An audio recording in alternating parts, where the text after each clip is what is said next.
Hey, if I had to guess, you've heard the advice that to lose weight, all you need to do is eat less and move more. Well, here's the problem. That is not good advice. It's an oversimplification of a process that has many different layers. You see, the majority of folks have lost weight, but the problem is something like 90% of people who lose over 10 pounds gain that exact same weight back within 1 year.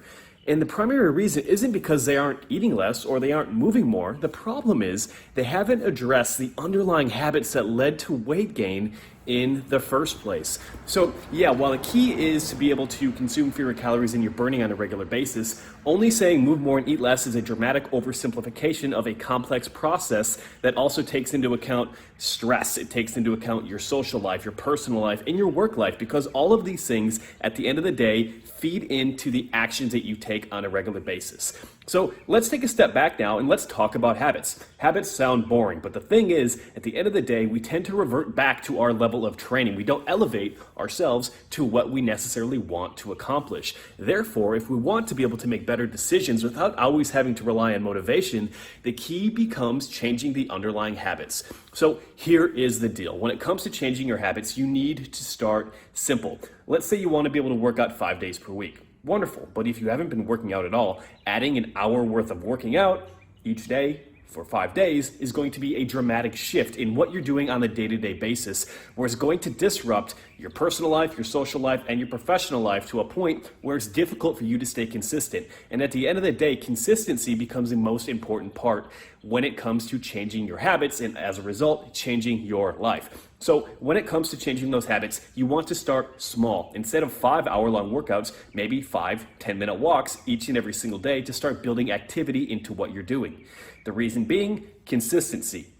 Now, when it comes to being consistent, when it comes to transforming those habits, you need to understand that habit formation varies from person to person. But based on the research that I've read, it can take between 21 and 66 days to actually develop a new habit. So for argument's sake, let's say it takes 21 days. That is 1 every single month, or 3 every, 2 months, give or take, right? 3 or 4? Wow, that's bad math. Anyway, going back into it, you can expect to build a new habit every single 3-week span if you stick to it and go consistently. And while this doesn't seem like it's very fast, if you take that out and extend it over the course of a year, if you have developed 10, 12, 15 brand new habits that are healthier than the ones you had before, you're going to be replacing a lot of actions that you were doing each and every single day without even noticing it with healthy habits that are going to help you get stronger, get leaner, and get healthier long term. So you need to understand that, move more, eat less. Is that advice? Yes. Does it make sense? Yes. Is it important? Yes. But until you address the underlying habits that we do without even thinking about, that are leading to weight gain, you're not going to be able to lose that weight and keep it off for good. So if you want a simple strategic approach to losing body fat, to getting healthier and living that healthy lifestyle, and more importantly, keeping it, send me a direct message saying coaching right now, and I will tell you about our simple system inside the Lean Executives Coaching Program